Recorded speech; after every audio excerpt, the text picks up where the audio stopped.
Hey guys, it's Maddie, and today I'm going to be talking about Harry's House and why it's Harry Styles' best album to date. I won't be taking any arguments, and I'm not asking what album is your favorite. This is the best album that he's made, and we can talk about it, but you can't disagree with me. So it's no secret that Harry's House has been Harry's most commercially successful album, but as we know, commercial success doesn't necessarily make an album the best thing that an artist has ever made. From HS3 theories spawning literally weeks after Fine Line came out, to Easter eggs scattered throughout the era that we had no idea of until Harry's House was announced. Like, he was so sick for saying, "Are you ready to take it home?" at the Fine Line tour, Love on Tour. And he had these 13 songs in his back pocket for literally the whole tour. And we all did not know, but he knew, and he was teasing us about it. He's sick. To say HS3 was highly anticipated is an understatement. We were all literally saying like HS3 at midnight for so long until it was finally true. But when it was finally time to actually leave the Fine Line era, we were all like, oh my gosh, this is the last day. And I'm really sad about it. But it's okay because we are in Harry's House era. It was his biggest US debut and earned the title of the largest week for vinyl in history, which is insane to me. And you can't turn the radio on without hearing As It Was, Late Night Talking, Music for a Sushi Restaurant. But it's safe to say that commercial success does not mean, like I said, that an album is an artist's best work to date. But in Harry's case, it does. Whether you've been following Harry since his One Direction days or even discovered him literally 2 days ago, you know that he has this rock star essence to him that is just so captivating. He is just like a natural in the industry. It's just special, and you don't see it in everyone. Like, so many people compare him to Mick Jagger or Freddie Mercury. These people are like one of a kind in the way that they perform, write, produce, carry themselves. There's something about them that is just captivating. To me, the songs on his debut album as well as his sophomore album Fine Line were not all experimental. There's like a few here and there where you're like, okay, Harry, stepping outside a little bit of your comfort zone. But on Harry's House, I think he's really just stepping outside of the box that he kind of conformed himself in, but also in the One Direction days where he was conformed into. And I think that's a really freeing thing because he has been put into a box for a long time. And of course, venturing out to do his first solo album was a huge deal. I think in a way he played it safe. His first album is actually my favorite album. I don't think it's his best album because I think he was still, it's his first debut as a solo artist. It's scary. You don't know how people are going to take the album, relate to the songs. You've never been a solo artist before, so it's weird. But he also had this such high success from One Direction where it's even scarier because you're on this pedestal, and if you disappoint people, then it's like you hit your peak and it's over for you now. Luckily, that was not the case at all for Harry, and I don't think One Direction was his peak at all. By beginning with a track like Music for a Sushi Restaurant, I think he epitomizes the idea of stepping outside of the box. We've never heard Harry use his vocal cords in the way that he does on Music for a Sushi Restaurant. From him scatting to the weird trumpet noise at the end. I don't really know what was going on there, but it's cool. It sets the tone for the album in a way, I think, because Music for a Sushi Restaurant was just kind of out of left field. Like, when I first heard it, I was like, I love this, but where is it coming from? Because I think his first album and second album were similar in a way. They're still different, obviously. Fine Line being a little bit more experimental, and his debut album playing it a little bit safe, but still having amazing songs on it. I think Harry's House is just completely him, which is why it's his best album. Unbeknownst to whatever the critics might say, Harry's gonna do what he wants to do with his music, and he says that it's his favorite album that he's made because it's him, and I think that's really important. The fact that Harry took his time on the album, even though it was torture to fans who waited over 2 years for a new album, it shows in the work.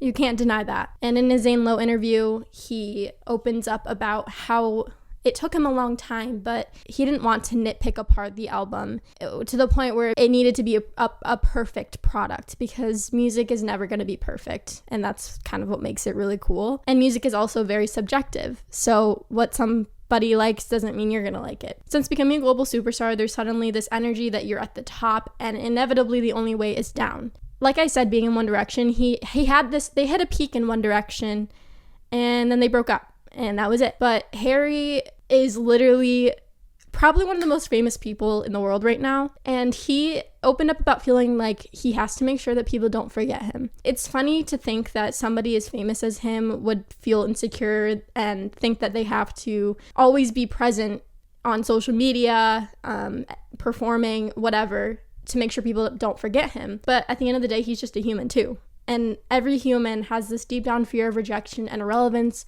especially in Harry's case after facing so much success already. It's even hard sometimes to ride the high when you kind of know that you're at your peak, because you know it'll end eventually, but you don't know when. In terms of the actual music, it has the perfect balance of fun and depth and vulnerability. The radio hits don't feel basic, which is something super special about this album. Sometimes you can tell when an artist has written a song in mind of making it a commercial success. Like, for example, I think like Shake It Off by Taylor Swift is kind of an example of, she knew that that was going to be one of the lead singles for her album. You guys know me, I love Taylor more than anyone, but I think that's a radio song. Like, I don't listen to it in my free time just because it's like you hear that on the radio and you're like, oh yeah, that's all I need to hear of it. I love Shake It Off, but it's a radio song at the end of the day. And I think with Harry's House, none of the songs feel like they were made specifically with commercial success in mind, if that makes sense. Like, Watermelon Sugar is almost a meme in the Harry Styles community, because anyone who claims to be a fan of Harry but isn't actually a fan says that Watermelon Sugar is their favorite song. It's his biggest song, and it still plays everywhere every day, which doesn't lessen the value of the song. It's still a good song. It's actually the last song Harry finished for Fine Line, which is kind of funny. It makes it a little bit like less special, I guess, to fans, because everyone knows that song. It's not, I think all of us secretly want to gatekeep Harry, even though he's this massive artist, and that's inevitable. He's gonna become even bigger. So Music for a Sushi Restaurant is a single, and it's played on the radio, but it's unique. Like, when you hear it, you're like, that's Harry Styles. It's weird, so it's Harry Styles. You know what I mean? Like, Watermelon Sugar is not super experimental. Yeah, it has like fun trumpets and a really great melody, but a lot of radio songs do. Music for a Sushi Restaurant is just like the scatting, the title. What Music for a Sushi Restaurant? So I had the privilege of seeing Harry on Love on Tour 2021 last year at Madison Square Garden. It's funny to think that he had these songs like already written while he was on tour. Like I said at the beginning, he said in his Harry's House interview that he basically like moved on from the Fine Line era and album by the time he was performing these songs on tour. And he said he would even like forget the lyrics sometimes because he had these new lyrics in his head, which is funny to me because, first of all, the songs on Fine Line are written about moments that happened 4 or 5 years ago, probably. And then to have to perform them in a time where you're completely moved on is probably hard. Not that I would know, but he did an amazing job and we all had no idea. He's changed a lot since Fine Line came out in 2019. I'm sure everybody has. Seems like forever ago. It was before COVID. A lot of people probably went into adulthood. Like, things have changed since then. And I think it's so cool to see how Harry has grown. And almost a lot of fans are like my age, a little bit older, and they kind of grow up with Harry. Obviously, he's like 9 years older than me, but I could see the way he evolves. And I'm currently evolving too. I'm going into my sophomore year of college.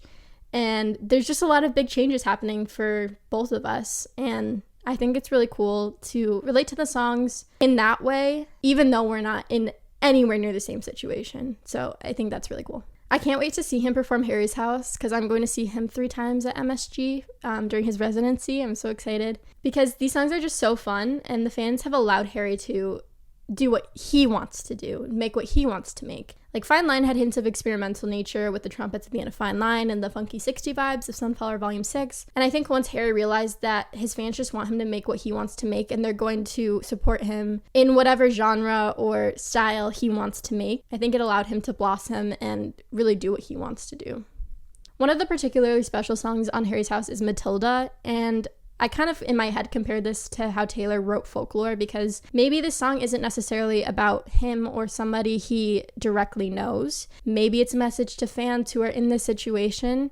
I just think that Harry has a very good understanding of humans and human nature and how everybody's lives are so different and you can never possibly understand somebody's life to the fullest extent, and that his music and him can be a safe space. And I think that's what Matilda is all about. This isn't something that he's necessarily done before, storytelling in such a way that it's not necessarily directly related to him or somebody that he knows. And I just think it's a beautiful song. It solidifies the feeling that a lot of Harry's fans have that he's a friend too. Like, yes, he's this distant off pop star who probably has no idea that you exist, but he also understands you in a way, which is why he's so easy to support and be a fan of. He still has this personable feel where you feel like you do know him, even though you don't. Something important that Harry has said is that if you prefer the style of his debut album or Fine Line, they're still there to listen to. It's not like they're gone, and because he's moved on to his next era, you can't still listen to those songs. They're still all there.